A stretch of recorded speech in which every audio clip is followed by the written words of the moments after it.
اي حد سنه ما بين 20 ل 35 عنده مشروع فتح عربيه اكل، الاكل بتاعه تحفه، الناس كلها بتعشق الاكل بتاعه، يروح على الحلقه بتاعت يوتيوب، ينزل تحت الحلقه في الديسكريبشن هتلاقوا فيه لينك، اللينك ده تدوسوا عليه وتحطوا فيه اسمكم، رقم تليفونه، المكان اللي هو بيصير فيه، نوع الاكل، وبس كده. وبعد ما تعملوا كده ان شاء الله هتحطوكوا كده في فلتريشن سيستم، ويبعتوا لكم حد يشوف الحاجات دي والقصه كمان بتاعته يكتبها، ويبعت لكم حد يبص ويدوق ويعمل، واذا ربنا اراد بقى تبقوا من المختارين ويتفتح لكم فروع وحركات. انا كريم فؤاد، رئيس قطاع الدعايه والاعلان في شركه طلبات مصر.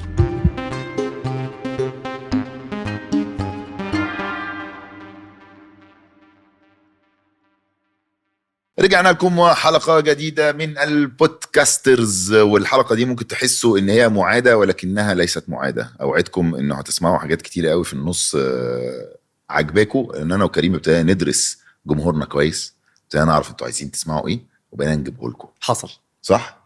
فاحنا جبنا لكم قبل كده علي مخرج اعلانات، جبنا لكم حمادي كرييتيف اعلانات، النهارده جايبين لكم الكلاينت اللي بيطلع تيت بتاع الكرييتيف والمخرجين لما يجوا يعملوا اي كامبين. ازيك يا كيمو؟ هلو قبل ما تسمعوا اي حاجه من الحاجات دي، لايك وشير وسبسكرايب بدل ما هنقوم ماسحين الحلقه. خش كده صح كده. احنا هنبتدي ببني ادم الحقيقه مستفز جدا، ان هو بيعمل في البوست بتاع السوشيال ميديا لما بينزله بيعمل له تقريبا $1,000,000. انا باخد اكتر من كده بس انا مش عارف. انت فاهم الرقم؟ لا فاهم، بقول لك انا عشان يعمل ايه؟ عشان يدوس ابلود، صح؟ من هو هذا الرجل؟ هابي اسمه صح كده؟ هابي او خابي. خابي ده اللي هو اعملها كده، خابي كده اللي بيعمل كده، اللي هو يروح يعمل كده، ده اللي هو رزق الهبل على المجانين كده، ياخد $1,000,000. ده في قصر الكبابجي عادي على فكره بيعملوا كده برضه عادي خالص. المهم ان طلبات عرفوا يجيبوه معرفش ازاي وهو بياخد $1,000,000 في البوست، فتخيلوا في الاعلان او الكامبين ممكن ياخد كام. معرفش ازاي عملت كده يا كيمو، بس ممكن نبتدي من هنا. ممكن احكي لكم اكتر على الجيرني بتاعت خابي ليم كامبين. كانت ميني الدرايفر بتاعنا، احنا عندنا كومبيتيشن رهيبه في حته الفون اوردرنج مش الاونلاين، لان احنا دلوقتي ماركت ليدر في حته الاونلاين. الفون اوردرنج ده اللي هو الناس بتطلب التليفون. بالظبط، الناس لسه بتتكلم في التليفون، ودي ماشي. عاده المصريين بيعملوها بقالنا مئات السنين، بنطلب الاوردرات بتاعتنا بالتليفون سواء كان بالسوبر ماركت او مطاعم اللي حوالينا، فاحنا كنا دايما بنحاول نوصل للناس دي ويستخدموا الابلكيشن بتاع الطلبات. قعدنا فتره بنريسيرش ايه الاسباب اللي الناس بتخليها بتطلب لسه من التليفون، ولقينا ان هي اكتر عاده اكتر من ان هي حاجه اسهل وابسط للكاستمر. فقررنا ان احنا نعمل كامبين. الكامبين دي بتشوكيس او بتوري الكاستمر ايه الميزه ان انت تستخدم الابلكيشن بتاع الطلبات غير لما تعمل مكالمه بالتليفون وتطلب الاوردر بتاعك. ومن هنا ابتدت الفكره، مين اكتر شخص ممكن يمثل السمبليفيكيشن او البساطه بتاعه ان انت تعمل اي اكشن. وكان اكتر اكزامبل اللي هو الشخص اللي بياخد $1,000,000 في البوست الواحد، نمبر 1 تيك توكر خابي ليم.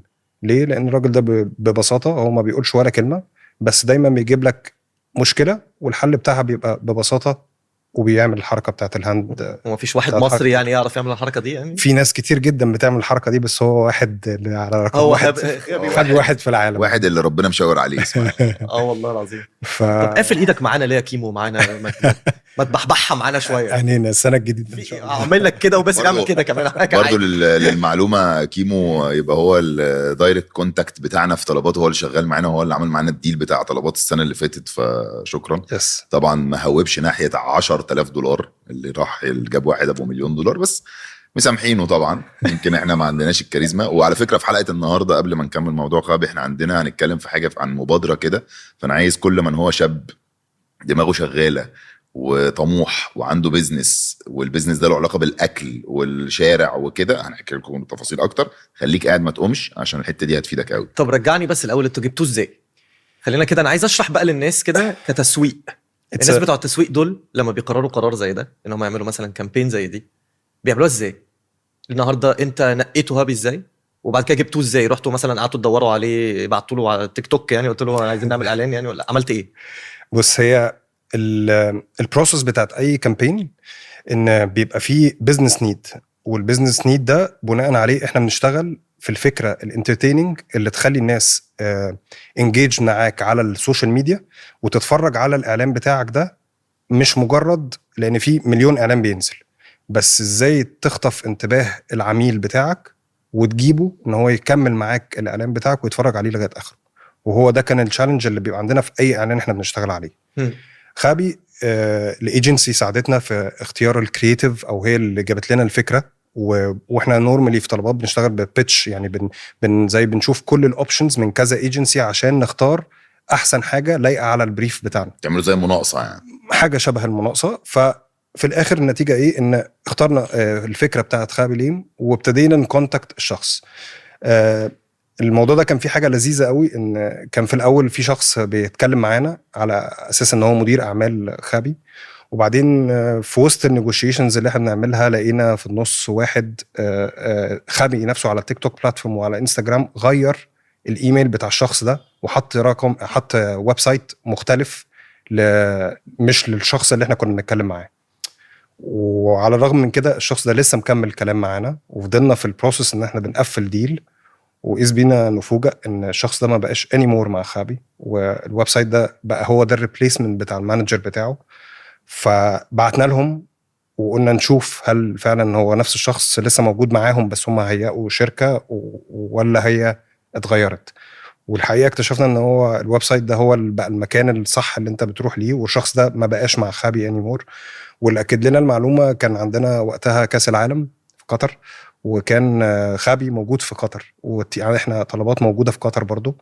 فقابلوه وكانوا بيتكلموا معاه ان احنا طلبات بتعمل معاك كامبين وبيكلموا كذا، فقال لهم لا كذا ده ما بقاش معايا انيمور. فده كان التريجر ان هو ايه ده هو على انستجرام اتغير الايميل اللي كان محطوط، وكمان قطر بيكونفيرموا ان الشخص ده ما بقاش بيكمل، ان هو ما بقاش انيمور مع خابي. فاكتشفنا ان هو في الاخر لا مش هو ده الشخص المظبوط اللي احنا المفروض كنا نكمل مع البروسيس، وابتدينا نتكلم مع تيم تاني اصلا ملوش دعوه بالشخص الاولاني. فربنا بس كنتوش لسه صرفتوا الفلوس؟ لا لسه. انا بفكر افتح المشروع ده ده نفتح مشروع كده، لان نبقى نعمل نفسنا مانجرز الناس. ده يا ابني ده والله بزنس كبير. هو انا عندي سؤال بس معلش نرجع تاني، لان دايما الكلاينت معروف عليه ان هو حاجه سخيفه جدا. ده حقيقي، مش قصدي حاجه يعني، بس دايما بيقول لك الكلاينت بيطلع عين الايجنسي ومش عارف ايه، زي الاتش ار كده يقول لك ده الاتش ار. فانا عايز اعرف السمعه دي جايه منين من خلال البروسيس اللي انت بتعمله. انسى بقى خابي وانسى كل الحاجات دي. انت دلوقتي عندك تارجت او عندك اوبجكتيف او عندك هدف عايز توصل بيه من خلال حمله اعلانيه. مظبوط، صح؟ يعني انا مثلا دلوقتي في طلبات مثلا انتوا عاملين جروسريز اللي هو السوبر ماركتات، صح؟ مظبوط، اللي هو البقاله والحاجات دي، مش عارف انت ممكن تجيب. فانت دلوقتي هتقول للناس ازاي؟ اعلان، مظبوط، او كامبين يعني، او مزبوط. حمله اعلانيه. بتعمل ايه بقى؟ بتقول للايجنسيز يجوا 3-4 بافكار مختلفه، ولا بتحط انت الفكره وهم بييجوا يعرضوا عليك تنفيذها؟ ولا يعني اديني البروسيس كده بتاع الكلاينت، وليه بيقولوا عليكم الكلاينت دايما ليه بيقولوا دايما كلاينت سخيف؟ ماشي، خلينا نبتدي بالبروسيس الاول عشان ده الفيو كله بيبقى عامل ازاي. الموضوع بيبتدي الاول في زي ما قلت لكم هدف الشركه عايزه تحققه في مبيعاتها او في خدمه الناس تستخدم الخدمه بتاعتها اكتر. وده بيبقى بدايه او البذره اللي بنبني عليها الموضوع. فبناخد البريف من ايا كان الديبارتمنت اللي جايه عندها بريف لينا كماركتنج تيم. بناخد البريف ده وبنترجمه الى حاجه تكون entertaining enough، يعني فيها طب انا هقول لك معلش بس هوقفك هنا ثانيه. فانت ده معناه اللي انت بتقوله ان الحته بتاعه البيزنس او الحته بتاعه الارقام اللي هو مثلا الاهداف اللي هتحصل دي بتجيلك مش جايه من الديبارتمنت بتاعه التسويق، دي جايه من حته تانية اللي هو مثلا ممكن يبقى فيه ديبارتمنت جوه الشركه بتاعه البقاله، هم بتوع توصيل البقاله، فهم حطوا تارجت ان هم مثلا عايزين يبيعوا او عايزين يجيبوا مليون اسمه ايه واحد على الابلكيشن مثلا، فبيجوا لك بده. مظبوط، صح كده؟ مظبوط. بص، في تو ديفرنت اسبيكتس من الماركتنج اكتيفيتيز. في واحد بيبقى الهدف بتاعه بزنس، وفي واحد تاني بيبقى الهدف بتاعه انجيجمنت وبراند لاف. انجيجمنت وبراند لاف ده اللي هو زي شوز بنعملها او حاجه ايفنتس بنعمل سبونسر ليها، فده فور ذا سيك اوف براند لاف. وفي حاجه تانية ده بيبقى لد او بيبقى اللي بيسوق العربيه دي بيبقى البراند تيم. تمام. وده البارت اللي احنا بيبقى اكتر عندنا تشالنجز فيه. نيجي بقى للبارت التاني اللي هو التاكتيكال كوميونيكيشن، وده اللي بيبقى لازم جاي لي بريف بيقول لي انا عندي مشكله في البيزنس 1 2 3 وانا محتاج مساعدتك في ان انت توصل مسج مختلفه للكاستمر او تصحح المعلومه اللي واصله للكاستمر. ماشي. وهو ده الاختلاف ما بين الاثنين. هنيجي للبروسيس الطبيعيه اللي هي بتاعه التاكتيكال بريفز، وده اللي بيبقى في اغلبيه الشركات، لان مش كل الشركات بتشتغل على الحاجات الانجيجمنت والبراند لاف. بيبقى فارق له انا عايز اجيب بزنس ريزلتس في الاخر، عايز اجيب ارقام. ماشي. فعشان اقدر اجيب الارقام محتاج مساعده الماركتنج. الماركتنج بيبقى فيه جزئين، جزء البراند اللي هو بتاعنا، وفي جزء تاني اللي هو اعمل ديسكاونتس، اعمل اوفرز، اعمل ديلز، ده بارت تاني. بس ده براك، ده براي بالظبط. فهنتكلم على الجزء بتاع البراند. لما بيجي لي البذره دي زي ما بنقول هي بتبقى حاجه صعبه ان هي تتقال. مثلا انا عندي ببيع جروسريز او ببيع حاجات السوبر ماركت عندي على الابليكيشن. لو رحت قلت للكاستمر ده، هي مسج ممكن تتقال في ثانيه وتنزل بوست على السوشيال ميديا وهتروح الناس تشوفها.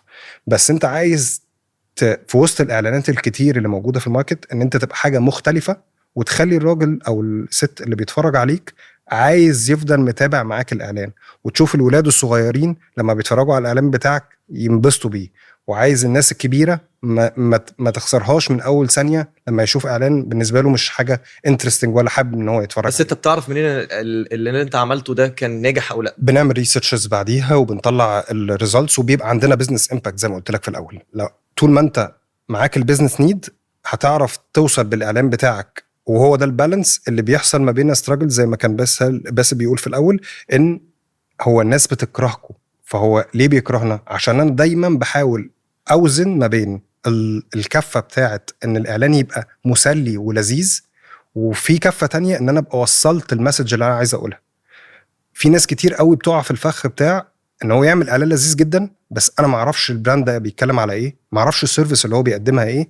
فده بالنسبه لي ده خسر ان هو صرف فلوس وفي الاخر ما وصلش المسج اللي هو عايز يقوله. تمام. احنا ازاي بقى الكفه بتاعت ان احنا نوصل المسج مظبوطه للكاستمر، وفي نفس الوقت نبقى انترتيننج انف ان هو يفضل مكمل معايا الاعلان لغايه اخره ويتفرج عليه ويسمع المسج اللي انا عايز اقولها له في الاخر. طب بما ان انت قلت مش هنقول البروسيس كده خلاص، نفضنا البروسيس.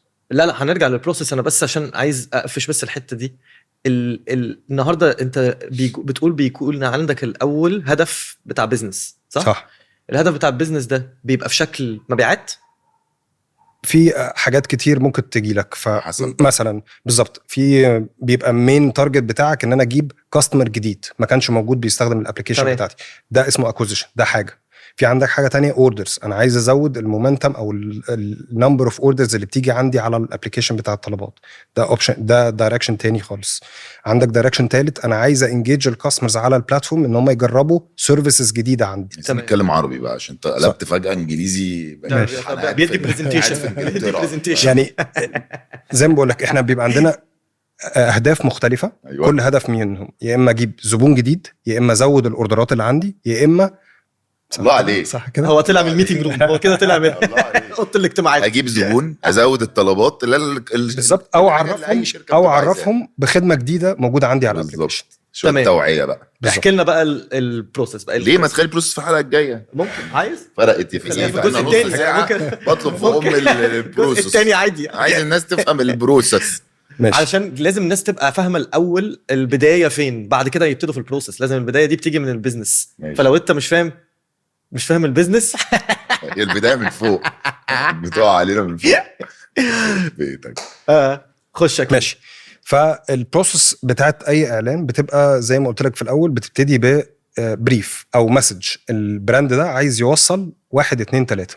فمثلا لو هنقول ان احنا عايزين نوصل ان احنا نجيب زبون جديد، فلو هناخد الاكزامبل بتاع الكامبين بتاعت خابي عشان ابقى اشرح لكم على حاجه حيه. البيزنس نيد بتاعتنا ان خلاص الكاستمرز اللي بيطلبوا من الابليكيشنز اغلبيتهم موجودين على طلبات. مين اللي لسه مش موجود على طلبات؟ الكاستمر اللي لسه بيتصل بالتليفون يطلب الاوردر بتاعه. عشان اقدر اجيب الشخص ده محتاج اوري له ايه الاسباب اللي تخليه يستخدم الابليكيشن. حلو. فعملنا احنا بره السيلز اوبجكتيف او الشركه عايزه مني ايه. انا عايز اعرف الشخص ده لما هيجي يستخدم الابليكيشن ايه الفايده اللي هتعود عليه عشان يقدر يستخدم الابليكيشن. تمام. بعد ما طلعنا بالاوتبوت بتاعه الريسيرش ده، يعني طلعنا ده انتوا كل ده احنا في المعمل بالظبط. في المعمل قبل ما نروح لاي ايجنسي نطلب منها فكري لي في فكره الاعلان. فجبنا جبنا الاسباب ورا الناس ليه تستخدم الابليكيشن وليه ما تستخدمش التليفون، وابتدينا نتحرك من هنا.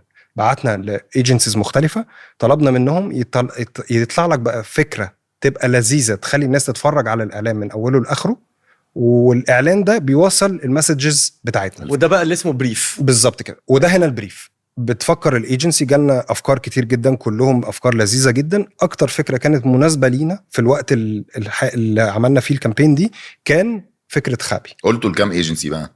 3. يوجوالي احنا بنبيتش ما بين 3. كل واحد منهم يجي يقوم عامل لك بقى ايه، فكره او 2 أو 3، ويقعد يشرح لك ويقول لك هنجيب ده وبتاع، ويقول لك كمان الفلوس هتكلف كام؟ ولا صعبه شويه في الستيج دي، بتبقى بدري شويه. هي وانت بتبقاش قايل لهم ان انت عندك بادجت معين؟ لا، احنا بنبقى بنشتري الفكره الاول، وبعد ما تشتري الفكره بنروح لمرحله التنفيذ. حلو قوي. فخدنا الفكره، عجبتنا الفكره بتاعت خابي، طب يلا نطبق الاعلان ده. بيبتدي يخش بقى معاك ناس تانية زي مخرج عشان يفكر لك فكره الاعلان، وده ساعات كتير بندخل بيتش برضو، بنعمل مناقصه ما بين المخرجين، عشان المخرج زي ما بنقول ايه بيحط السبايسز على الفكره. تواب. انت معاك فكره حلوه، محتاجه حد يطلع لك الفكره دي للنور وتبقى شكلها حلو، وتخلي الشخص اللي بيتفرج عليها يفضل مكمل معاك لغايه اخر الاعلان، يبقى نورها. بالظبط. لان في زي ما قلت لكم في الاول في مليون اعلان شغال، فازاي تخلي الاعلان ده ينجح ويتشاف؟ وهو ده التشالنج اللي احنا دايما بنحاول نشتغل عليه، ودايما بنحاول نبقى مختلفين عن اي حد تاني موجود في الماركت. فمعاك المخرج، معاك شركه الانتاج، معاك الشركه اللي طلعت بفكره الاعلان كرييتيف ايجنسي، كل دول بيبقوا وان تيم عشان نحقق هدف الكامبين بتاعتنا، ان هو نصور الاعلان ونطلع بيه للحياه. الو باشا، انا مش عايز اكذب عليك، انا تايه. هل ليك اي علاقه بمدام في بجع بالطاقه؟ هل سئمت التعامل معه وكرهت اليوم الذي ولدت فيه؟ هل ايضا حزنت على ست الكل من كتر اشتغالات السوبر ماركت؟ الكل بس كده. هل وقعت في فخ الجوع واصبحت تحت رحمته؟ الاكل فين والنبي؟ تكدبش عليا. هل ندمت انك لست خريجة كلية تجارة حتى تستطيعين فك طلاسم باقي المبلغ من السوبر ماركت؟ ده ليه ده؟ هل شعرت بدوخة؟ طب هو طلع من امتى؟ في تتبع طلبك؟ انا مش هاكل النهارده. غلابة اعزائي، لكن من الان لن تقعوا تحت طائلة مكالمات السوبر ماركت او المطاعم. لا داعي للذعر، فالحل موجود اهو.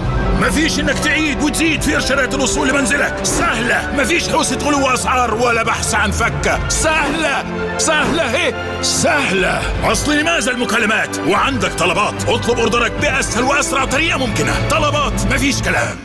البورت بقى اللي كان باسل بيقول عليه ان هو ليه دايما بيتعاملوا معاكم ان انتوا الشخص الرخم، عشان دايما انا عندي البالانس، وده اللي انا بحتاج احافظ عليه. انا محتاج اوازن ما بين فكرة لذيذة جدا وهتخلي الناس تتفرج على الاعلان ويبقى الاعلان طاير، بس هم ما فهموش اي حاجة من الاعلان بتاعك ولا عرفوا انت اصلا ده براند ايه. وفي اوبشن تاني ان انا اعمل حاجه فيري تاكتيكال، اللي هو رايح اقول المسج بالظبط زي ما كانت اعلانات زمان 037 035. انا عايز اقول اتصل بالرقم ده هتبقى كونكتد بالانترنت. ما بيقولش حاجه انترتيننج، حاول يعمل فيها ايه، راح حاطط لها جنجل عشان يخليها ألذ. بالظبط. نجح ليه؟ لان هو حط عليها الاضافه بتاعت طب اعمل كاركتر للفار، طب احط لها مزيكا، طب اغنيها، فابتدت الناس تعلق معاها الاعلان ده.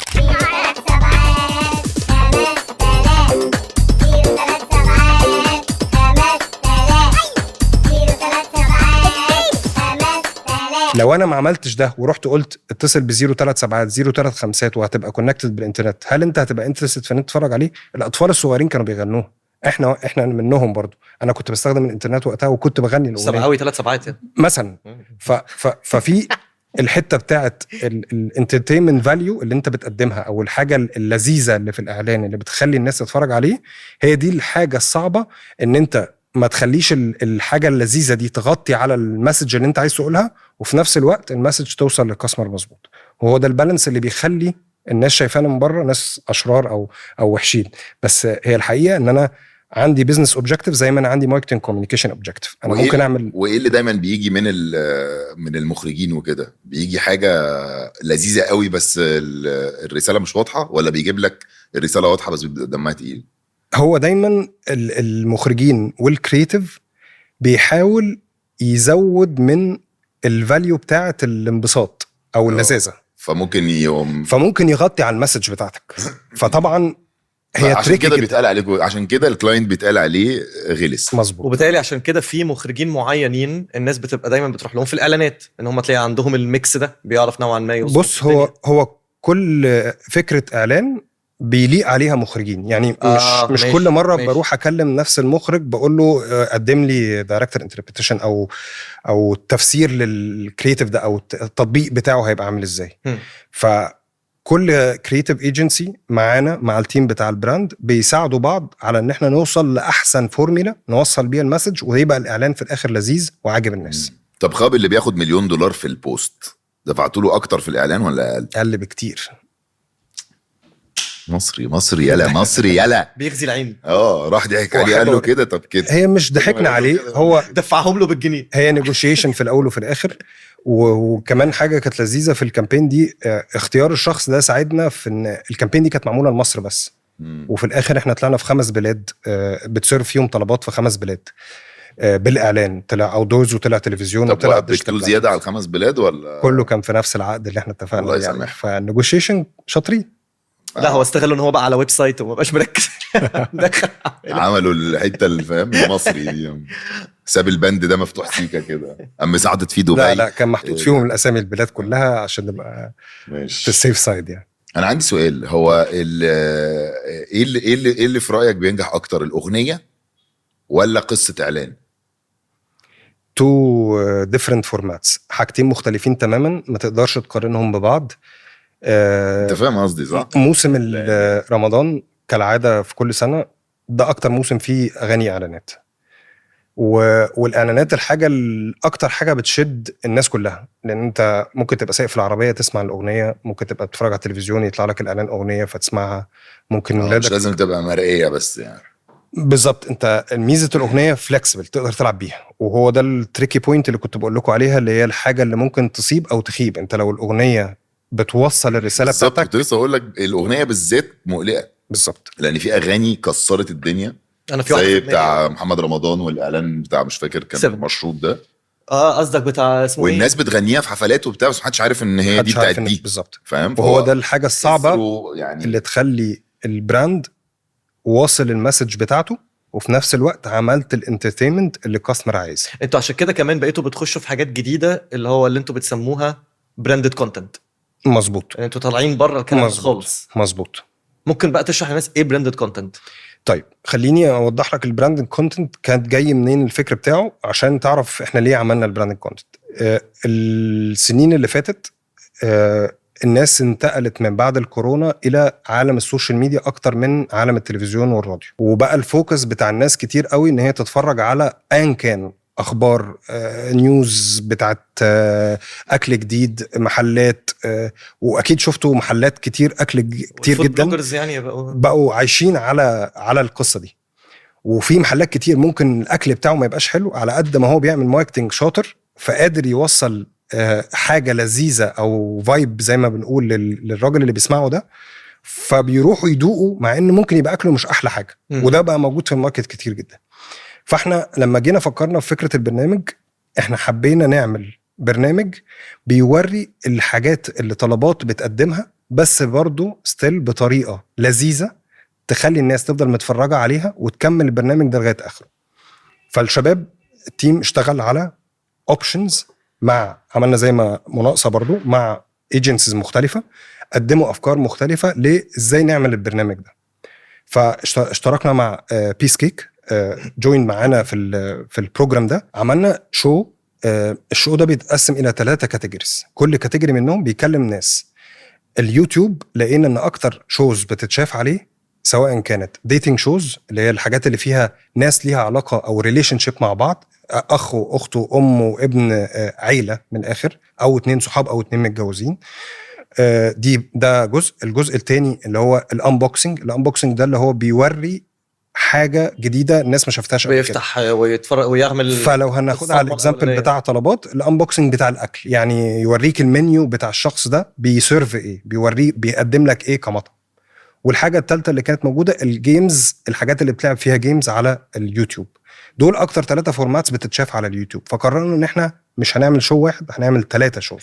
البرنامج الاولاني كان هم ما يتلم، البرنامج الثاني عرفني ولا هتلبسني، البرنامج الثالث كان اطلب واتمنى. كل واحد فيهم بيتارجت كاتيجوري من ال3 كاتيجوريز اللي قلت لكم عليهم قبل كده. الشو ده اللي جاب فيوز كتير جدا، زدنا بنسبة 200% على البلاتفورمز بتاعتنا على السوشيال ميديا كفان بيز، وده ما كانش موجود قبل كده. زدتوا ايه فولورز وكده يعني؟ نمبر اوف فولورز زدنا 200% عن الارقام اللي كانت عندنا قبل كده. ساعدنا كمان ان احنا نوصل مسجز ما كانتش بتوصل للكاستمر قبل كده. فور اكزامبل، ناخد مطعم من المطاعم نعمل له انبوكسنج، فبجيب الفول منيو، بجيب المنيو كامل بتاع المطعم ده واوري الناس. في ناس كتير جدا ما كانتش تعرف ان الحاجات دي عند المطعم ده، فاحنا بنساعد ان احنا نوصل المطاعم اللي عندنا على الابليكيشن ان هم يوصلوا المنيو بتاعهم للكاستمر، فالراجل يبقى عايز يطلب من على طلبات الحاجة اللي هو كان شافها في البرنامج ده. وفي نفس الوقت عملنا شو بتاع جيمنج، الناس بقى بتلعب مع بعض تشالنجز. وعملنا شو ثالث اللي هو بتاع الديتنج او بتاع الريليشن شيب اكتر، وده بيبقى فيه ام وابنها، اخ واخته، 2 صحاب ايا كان، وبيحاولوا يلعبوا مع بعض.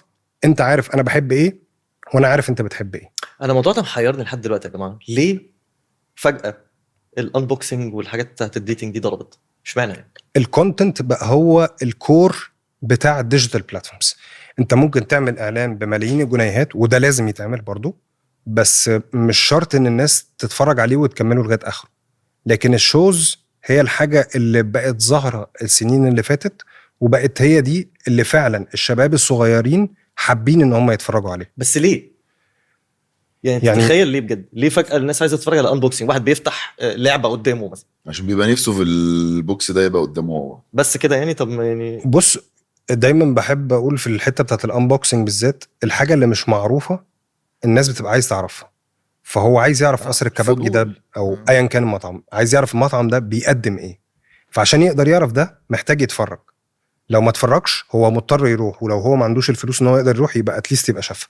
فكل واحد فينا بيبقى عنده الحاجه اللي مش معروفه دي حاجه بالنسبه له مستفزه، عايز يعرف ايه اللي فيها. ماشي، احكي لنا عن المبادره دي ويا جماعه ركزوا معانا، واللي يعرف حد عنده الحوار اللي هو يقول عليه يا ريت كله يركز معانا. اتفضل. طيب، مبادره سكتنا واحده دي مبادره عاملينها في طلبات بقالنا سنه شغالين عليها، ابتدت تطلع للنور من شهر تقريبا. المبادره دي فكرتها في ايه؟ ان في ناس كتير بتحب عربيات اكل في المناطق اللي هم ساكنين فيها طبعا، ومحدش عارف يوصل لهم في اوبشن غير ان هو يروح له المكان ده. بمعنى انا واحد ساكن في اكس عايز اطلب اوردر من عربيه الاكل دي، بس عمر ما عربيه الاكل دي هتوصل لي الاكل ده. ليه؟ عربيه كبده وسجق مثلا حلو. عربيه فول، عربيه كبده وسجق، عربيه وافل وكراب، ايا كان الحاجه الخدمه اللي بيقدمها للزبون. حلو. فالناس دي احنا عايزين نجيبهم عندنا على الابلكيشن بتاع الطلبات، عشان الناس دي في ناس كتير قوي تحبها بس هي مضطريه عشان تعرف تاكلها لازم تروح. ودلوقتي في الزمن السريع اللي احنا بقينا عايشين فيه ما بقاش فيه فرصه لكل الناس ان هي تروح المكان ده عشان تدوق الاكل بتاعه. فبقينا عايزين نجيب الناس دي عندنا على الابلكيشن. لكن الراجل ده ولا معاه تصاريح، ورق ده معهوش ورق، معهوش سجل تجاري ولا بطاقه ضريبيه ولا شهاده صحه، هو شغال كده حلواني. فالناس دي عشان تيجي عندنا على الابلكيشن محتاج اساعدهم ان هم يقدروا يوصلوا للحته دي. فابتدت الفكره من هنا، عايزين نجيب الناس عربيات الاكل اللي موجوده في الشارع دي للناس على طلبات يقدروا يطلبوا منها. فكرنا ازاي؟ نفينا اولموست الجمهوريه كلها، رحنا محافظات كتير، القاهره، اسكندريه، منصوره، بورسعيد وحاجات تانية كتير. لفينا على عربيات اكل كتير قوي، والشباب يعني طلع عليه التيم معانا طلع عينيهم في ان هم بيدوقوا اكل كتير عشان يقدروا يشوفوا ايه الحاجه المناسبه لينا كطلبات ان هي تيجي. عشان برضو انت بتدور على حاجه يبقى فيها كواليتي، يبقى فيها تيست حلو، يبقى فعلا في ناس بتحبه حاجه مختلفه. فدورنا كتير لغايه اما طلعنا الحمد لله الشهر اللي فات بفرعين جداد. الفكره في ايه؟ احنا بناخد عربيه الاكل دي بنجيب لهم محلات، بنشطبها لهم، بنطلع لهم الاوراق القانونيه اللي هم يشتغلوا بيها، بنعمل له احتفال في وقت اليوم الافتتاح بتاعه، بنعزم الناس اللي هي الفود بلوجرز او الانفلونسرز اللي ريليتد بالاكل ان هم يروحوا يدوقوا طعم الاكل بتاعه ويعملوا ريفيو عنه ويقولوا رايهم في الاكل بتاع الشخص ده ايه.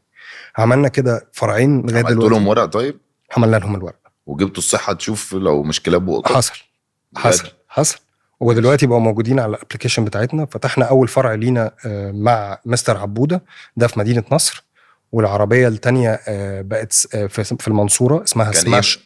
كان هو مستر عبوده ده. مستر عبوده ده كان عربيه اكل في مدينه نصر. ايه الاكل يعني؟ بيعمل كفته، حواوشي، برجر، وحاجات تانية بقى سايد. أو عربيه في الشارع بتعمل كل ده معاه جريل يعني وشغال معاه جريل، ومراته وعيله مراته كلها بتعمل له الخلطات واللحمه والتتبيله وكل ده في البيت. فهو فاميلي بيزنس، العيله كلها قائمه على عربيه الاكل بالظبط كده.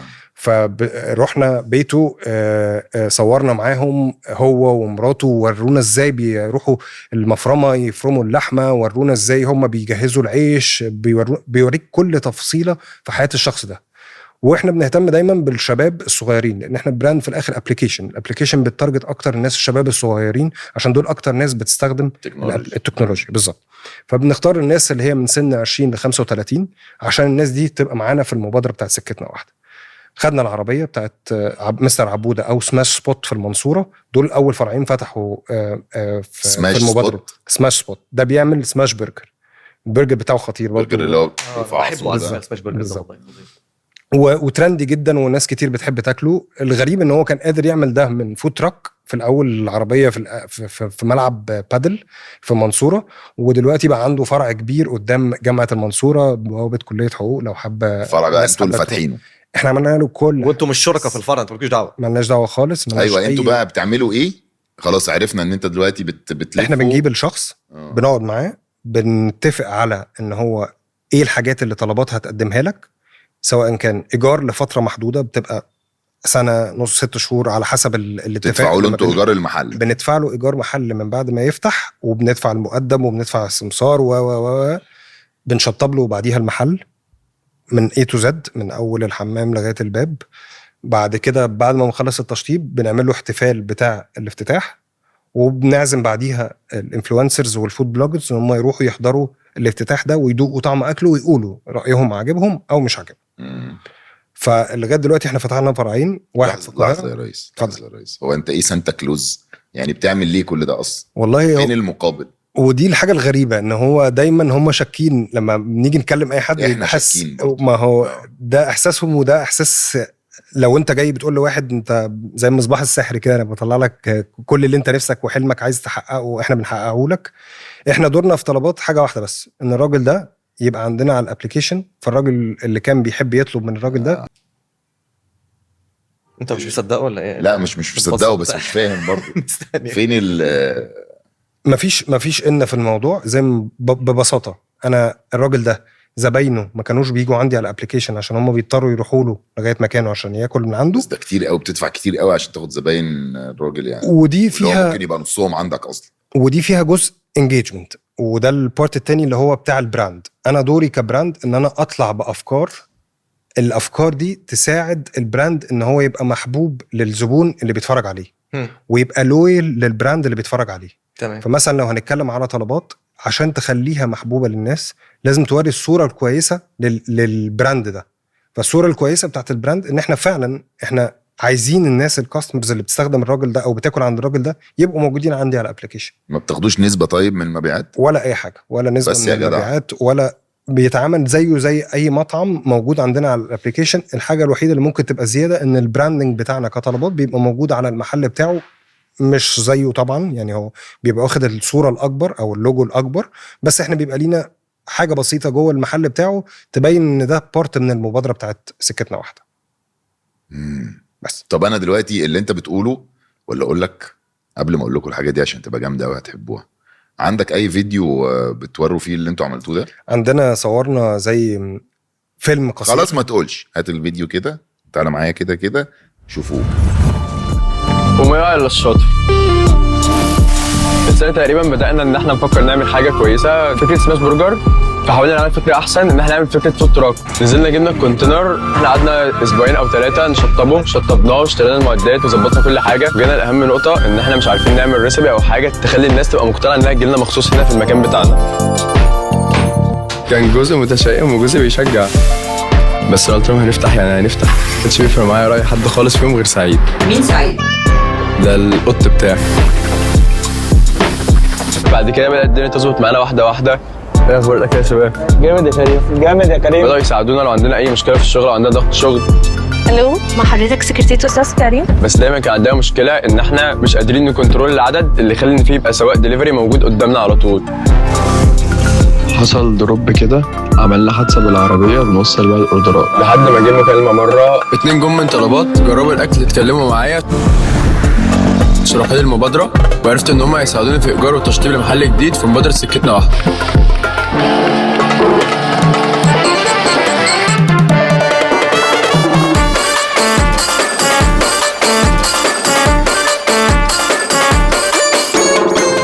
خدنا الفيديو تاني رجعناك والله. لا شغل عالي قوي.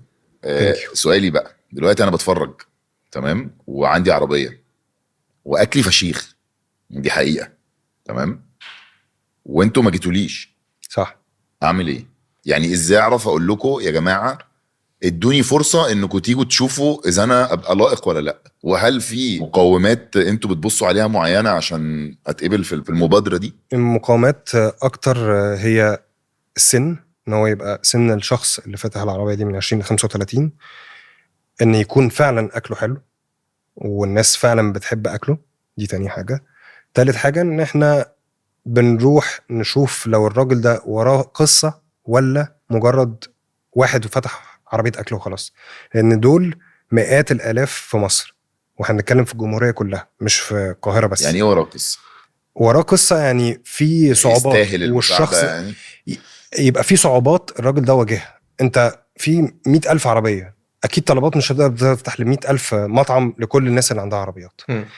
الفكره كلها ان احنا بنحاول نشوف حد يكون عنده قصه ودافع وحلم ان هو عايز يحققه، مش مجرد لان في ناس زي دول كتير عايزه سبوبه زي ما بنقول، هو عايز يعمل عربيه اكل يجيب منها شويه فلوس وخلاص، ولا فارق له كواليتي ولا فارق له الطعم. بس في واحد تاني عنده حلم ان هو يحقق حلمه ده، ان هو عايز يفتح مطعم ويبقى عنده فروع وفرانشايزز. ده حلم عند ناس قليله قوي من الناس من 100,000 عربيه اللي موجوده دول. فاهم قصدي؟ اكيد حتى اللي عايز يعمل سبوبه لو فتح له فروع وهيبقى متكيف هتبقى سبابيب. ومش هو ده بس اللي انا بدور عليه، انا بدور على حد يكون عنده قصه. هو انت بتدور على حد عنده شغف للموضوع بالظبط، يعني مش مجرد ان هو. ونرجع للبدايه من اولها كانت ايه، لازم يبقى عنده قصه عشان القصه دي احنا نحقق له الحلم بتاعها. بمعنى الراجل ده نفسه طول عمره ان هو يبقى عنده مطعم وفروع تانية. في واحد تاني فتح الموضوع ده سبوبه، السبوبه هتكبر لما يبقى عنده مطعم، بس هل هو فعلا عايز يوصل لحته المطعم ولا لا، وهيكمل بيه ولا لا؟ لان في واحد زي ما انت بتقول هو عمل السبوبه خد منها الفلوس قفل المطعم دخل نام، فده مش واحد عايز يكمل معانا او يكبر معانا. وده البارت اللي احنا بنحاول ندور عليه، ان فعلا يكون حد عنده قصه وشغف ان هو يكبر ويحقق حلمه، مش مجرد انا دخلت ساعدتك. لان في ناس كتير قوي ممكن تساعدها وفي الاخر تاخد المساعده دي وتخش تنام، وفي ناس تانية بتديها المساعده عشان توصل من 0 ل 100، وده اللي احنا بندور عليه، ان واحد يوصل من 0 ل 100. طب ازاي يعني فعلا انتوا ما تضمنوا كل اللي بيتفرجوا علينا يجيبوا ورقه وقلم يكتبوا قصه لذيذه عشان لما تيجي طلبات مفيش اي ضمانات ان يعني انت النهارده في انت بقى قمت رايح ودافع لي الفلوس وفتحت المطعم وبتاع، وانت انا قعدت 2 3 وقفلت المطعم، وده وارد طبعا ان هو ممكن يحصل، بس اتليست هيقعد فتره الايجار اللي احنا بندفعها له ببلاش بيقدم الخدمه بتاعته. انتوا بتقعدوا ده اتليست ببلاش على حسب كل موديل مختلف عن الثاني، على حسب هي بادجت بتبقى كل مكان ليه بادجت معين.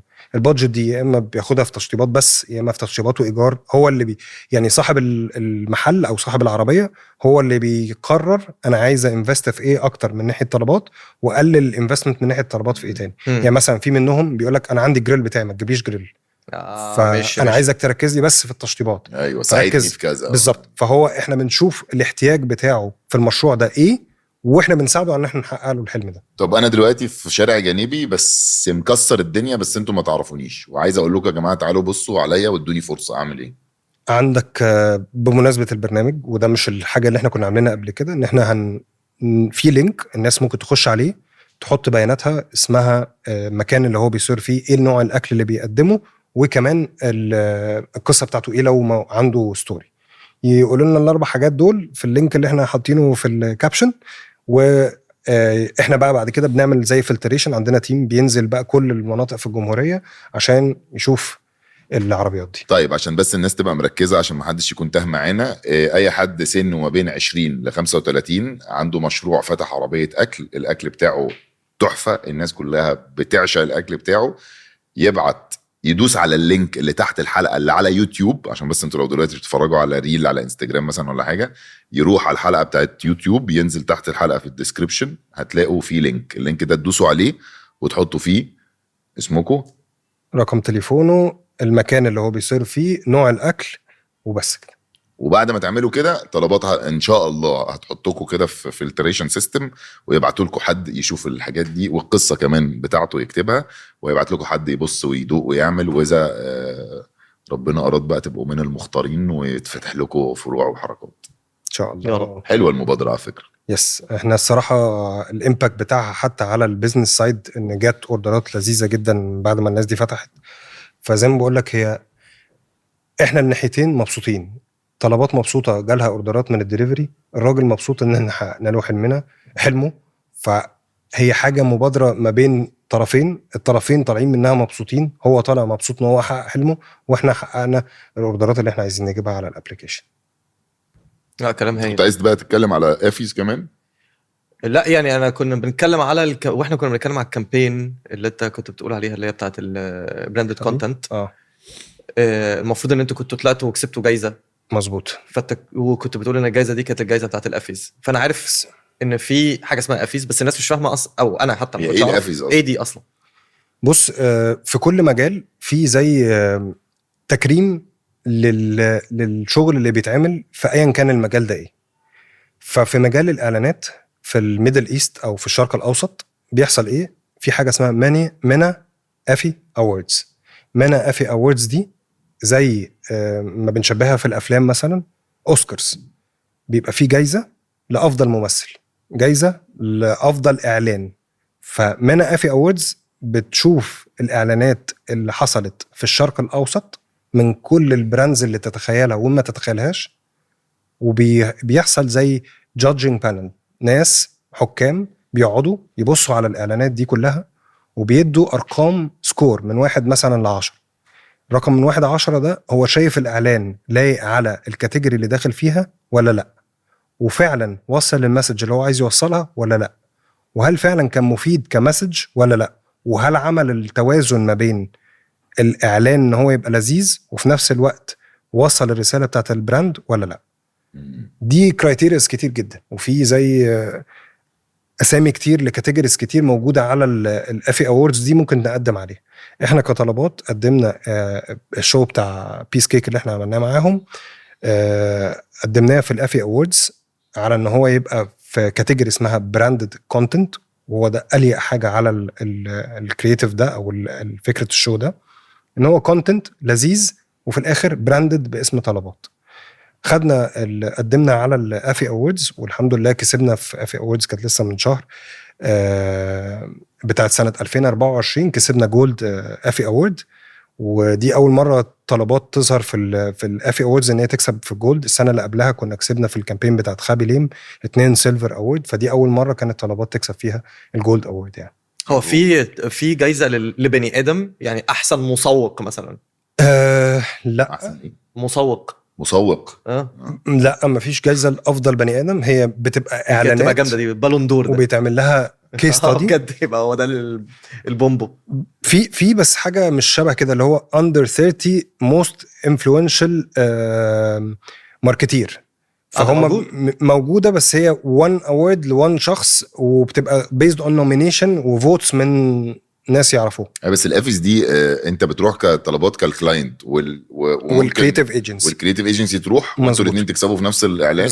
بالظبط. هو التقديم بيتم من 3 جهات، يا اما من البراند اللي هو التيم بتاعنا، يا اما من الكرييتيف ايجنسي اللي هي زي بيس كيك، يا اما الميديا ايجنسي اللي هي بتعلن الاعلان زي ايا كان اسم الميديا ايجنسي. في حاجات يعني اندبندنت مع نفسها بيروحوا يقدموا. بمعنى ايه؟ يعني ما يبقاش يعني مثلا النهارده عملت انا اعلان لذيذ. انت براند؟ لا. امال انت عملت اعلان؟ لا، انا قررت ان انا اعمل اعلان لبراند اصلا، ما فيش اتفاقيه ما بيني وما بين البراند. لا، بس ما ينفعش طبعا يقدم، لان هو هيقدم باسم انت بتتكلم على العيال اللي في انستجرام يجيب مش عارف قرر ايه هو ويعمل يعمل حاجة. ميه ويصور. بص، وقام رايح مقدم مهما عمل حاجه فيها فاليو وكرييتيف، الكومبيتيشن بتبقى عنيفه جدا. احنا كان داخل معانا في الكاتيجوري واحده منهم 14 كومبيتيتور من بيج براندز وصارفين صرف هيستيري، فاللي انت تكسب. لا وانت كمان زي عربيه كبده وسجق معكش ورق تخش بيه فاهم يعني مش عامل ديل وعقود. طبعا هي حاجه اوثورايزد، يعني حاجه ليها ريجوليشنز وليها قوانين، مش اي حد بيخش يقدم وخلاص ويطلع بالاعلان بتاعه ويكسب. فهي التقديم بيحصل من جهه من الثلاثه، والتقديم ده بيروح للستيج اللي بعدها ان هو بيحصل زي فلتريشن. يقول لك احنا جالنا 100 كيس في الكاتيجوري ده، ال 100 كيس دول احنا اخترنا منهم 10، وبنسافر نروح ما نعرفش اي معلومه سواء كان هنكسب او هنخسر. نروح هناك في 3 كاتيجوريز، برونز وسيلفر وجولد. السنه اللي فاتت احنا الحمد لله كسبنا 2 سيلفر في الكامبين بتاعت خابي لين، والسنه دي كسبنا جولد اوورد في الشوز بتاعت بيس كيك، وان شاء الله السنين اللي جايه يبقى عندنا. تعملوا ايه بقى بالجوائز دي لما وصل؟ والله هي ليها فايدتين. الفايده الاولى البراند بيظهر في وسط اقوى اعلانات حصلت في الشرق الاوسط، فده اكسبوجر يعني اكسبوجر للبراند كبير جدا. وتاني حاجه اكسبوجر للتيم اللي اشتغل على الحاجه وبيحس ان هو ريوردد، لان احنا فرحتنا لما بنعمل اعلان ان انت تبقى قاعد في مكان وتشوف حد بيتفرج على الاعلان بتاعك وهو مبسوط. ونفس الكلام الفنانين او الممثلين بيبقى مبسوط ان هو قاعد في مكان ويسمع حد بيقول انا اتفرجت على المسلسل وعجبني الدور بتاع كذا او عجبني شخصيه بتاعت كذا. احساس عادي مش حقيقي، بس انت اصلا الباشن ورا شغلانتك هو ده اهم حاجه عادي، وهو ده اللي احنا بنحاول نعمله. احنا باشنت قوي في شغلنا، بنتشالنج انا والتيم بعضنا دايما ان احنا نعمل احسن حاجه موجوده واكتر حاجه مختلفه. لان زي ما قلت لك في الاول في مليون اعلان شغال، بس في 5 اعلانات بيتشافوا والباقي بيعدوا. تطلع بقى انت والتيم تكسبوا، تلاقي تاني يوم الشركات التانية قاعدين بيشدوا يعني التيم بتاعك كله. مش هو ده الهدف ادي جامد مش هو ده الهدف، تجري وراهم بقى. طب السؤال الاخير اللي بيثير فضولي، اتفضل. دلوقتي انتوا عندكم نسبتكم اسمها ايه؟ ماركت شير، نسبه السوق، حصه السوق، الحصه التسويقيه. الحصه التسويقيه عندكم كبيره جدا، يعني نقدر نقول احنا رقم 1 في السوق في الاونلاين ديليفري، في 70-80% مثلا من يعني بدون الدخول في ارقام، بس اقدر اقول لك ان احنا ماركت ليدر باي فار عن اي كومبيتيتور لينا في الاونلاين اندستري.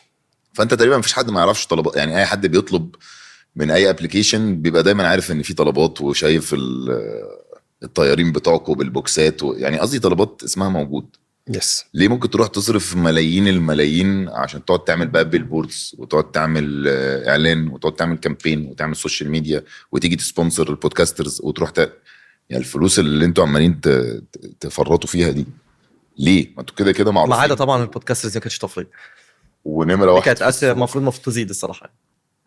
لا ما هتزيد، اقسم بالله لو ما نزلش الحلقه دي اصلا على فكره، او نبوظ ايه ده، نعمل حاجه غلط في المبادره، اعمل لها اديتنج اصلا، اخليه يطلع بيسب في الناس، يطلع يقول المبادره دي اصلا احنا انا اخليهم الناس مش عايزين قصه، انا عايز الناس عايزه سبابيب بس بسيطه. فايه اللي بيخليكم تصرفوا الفلوس دي كلها عشان تعملوا حاجه اوريدي الناس عارفاها؟ وبعد السؤال ده بقى ايه اللي انت شايفه بيبقى احسن حاجه للحمله الاعلانيه؟ ماشي بالترتيب. خلينا نبتدي الاول ليه احنا بنصرف وليه بنعمل اعلانات للشركه بتاعت طلبات او لاي شركه تانية. ليه بيصرفوا الصرف ده؟ لان كل البراندز وكل الشركات بتصرف في الماركتنج، والسبب ورا ده حاجه واحده بس، لو انا طول الوقت قدام عينك انت هتفضل معايا، بس لو انا اختفيت عن عينك خالص وما بقيتش ما بتشوفني، سواء كان موتوسيكل في الشارع، اعلان في التلفزيون، يافطه في الاوتدور، ديجيتال اعلان لذيذ او بروجرام او شو لذيذ، الحاجات دي زي ما يقول ايه، الزن على الودان امر من السحر. البعيد عن العين بعيد عن القلب يا ريس. اللي بيته من ازاز ما يحدفش ناس في حاجه يا جماعه. يعني قاعد مع خالاتي ولا اقوى المقصودات بجد يعني. فالبارت ده مهم جدا. احنا always on consistently بنكومينيكيت different messages على السوشيال ميديا. احنا دايما موجودين قدام الكاستمر بتاعنا في ايا كان البلاتفورم اللي هيفتحه عشان يفضل فاكرنا وقت ما يجي يفتكر هو هاجز الاكل بيجي ازاي. انا جعان، لو انا فاتح تلفزيون وجالي اعلان طلبات هطلب من على طلبات، بس لو جالي اعلان بتاع اي كومبيتيتور تاني ممكن ما اطلبش من طلبات واطلب من حاجه. يا باشا انتوا سايبين مساحه الكومبيتيتور تاني، هو اصلا هم مش عارفين يتنفسوا. وده اللي كان باسل بيقول عليه، انتوا ليه عمالين تصرفوا وليه بتعملوا حاجات كتير طول الوقت؟ وهو ده الفكره، احنا لازم نفضل في عين الكاستمر طول الوقت عشان يفضل فاكرنا وما ينساناش. منتين تحافظ على مكانك في وبكبر كمان وبكبر. انا كل سنه على السنه اللي قبلها بنكبر ببرسنتج كبيره. بس انا بصراحه الحاجه اللي عندك حق فيها ان لما بيكون براندات لما بتبطل تعمل كده فجاه الناس بتقعد تقول هم راحوا فين يا عم دول، خلاص اكيد بيقعوا اكيد بيقعوا. بالظبط. عمر يعني ما اعرفش في خبرتك او في حياتك او تعرف ناس، عمر اعلان او حمله اعلانيه اذت منتج؟ كتير. وفي اعلانات كتير اسمها بنسميها احنا في العالم البراند يعني اتحطت في الدرج، اعلان اتصور وخلص واتحط في الدرج عشان عارفين انه هيبوظ الدنيا، عشان النيجاتيف اللي هيجي من وراه اكتر بكتير من البوزيتيف. وده بارت تاني من الحاجات، ان في كرييتيف وفي مخرجين. ممكن احاول اقرب لك، خليك كده اقرب لك المسافه شويه. يعني في اعلانات كتير بتتصور المخرج والكرييتيف بيبقى عنده تاتش ريسكي قوي يلعب بيه. التاتش الريسكي ده ممكن يضرك وممكن ينجحك، او ممكن يخلي الاعلان يتشاف او ما يتشافش. فانت مش عايز تخسر الحاجه الريسكي دي كبراند عشان تخلي الناس تتفرج على الاعلان. رهنت على ان الحاجه الريسكي دي ان انا اخش بيها وخدت الريسك. بس بعد ما صورت الاعلان شفته بقى، انا شفته وخدت فيدباك من الناس اللي حواليا وكله خوفني ان الاعلان ده ممكن يضرب في وش البراند. فانت بتبقى عندك ريسك بتاخده، وعلى حسب بقى انت في انهي ستيج. ممكن تبقى في الستيج بتاعت الكرييتيف، لا يا باشا انا مش هقدر اخد الريسك ده، شكرا يا ايجنسي. وممكن تبقى في الريسك بتاع يا مخرج انا خدته وصورت وبقى معايا الاعلان وصرفت فلوس كتير قوي وفي الاخر بحطه في الدرج لان مش هينفع اطلع بالاعلان ده. وفي اعلانات بتنزل وبعد ما بتنزل بتفاير باك بتضرب في وش البراند وهو ما كانش متخيل حاجه زي دي. ايه اكتر كامبين انت في عينك نجحت في دماغك في رايك انت؟ انا بشوف ان دايما السمبليفيكيشن او تبسيط الرساله ده اكتر حاجه صعبه ان انت توصلها للزبون. فلو هقول او براند عمل حاجه لغايه دلوقتي الناس بتحاول كتير قوي ان هي توصل لنفس المسج دي، ابل لما جه قال think different واستخدم صور لناس معروفه فكرت بطريقه مختلفه. فجاب اينشتاين وجاب ناس تانية زيه كتير، بيوري ان الناس دي لما فكرت باختلاف عرفت توصل المسج بتاعتها وحققت حلمها. وهو ده السلوجان لغايه دلوقتي مكمل بتاع ابل، think different، بيفكر بطريقه مختلفه. And while some may see them as the crazy ones, we see genius. Because the people who are crazy enough to think they can change the world are the ones who do. انت بالنسبه لك في واحده؟ انا بالنسبه لي البودكاسترز لما عملوا الاعلان بتاع الجونه ده، لا يا عم حاجه، بس انت ما تخشليش في التقيل ده يعني. شفته طبعا، شفت عربيات وفوت. انا متابع جيد للبودكاسترز يا جماعه. اللي شافش الاعلان اللي احنا صورناه كان اول برودكشن عملوه البودكاسترز، يخشوا عندنا في اليوتيوب هتلاقوا في الفيديوز رحله البحث عن 3 نقط، وشوفوا سكورسيزي يا جماعه عملوا. لا في يعني اكيد احنا ممكن ندخله الافيز. ما ده اللي على فكره انا كنت بسال عشان كده اصلا عشان تبقى فاهم يعني. ايه ده ممكن ندخل الاعلان ده الافيز لو هو بيفت كاتيجوري من الكاتيجوريز. تقدر تعمل كده. هو يعتبر تحت براند كونتنت على فكره. يعني انا بجد ده اللي كان السبب ان انا بسال يعني. ونكسب جايزه وما نعملش بيها حاجه، نتعرف بس نروح بس اللي هو ستايل ايه اللي هو يا جماعه انا ايه جيت لكم هنا. وسع كده، وسع كريم كده، انت لما وسع على سماحتي كده واقوم داخل قاعد واخد الجايزه اقول لهم مش عايزها وامشي. انا بهدي الجايزه دي لكل اخواتي.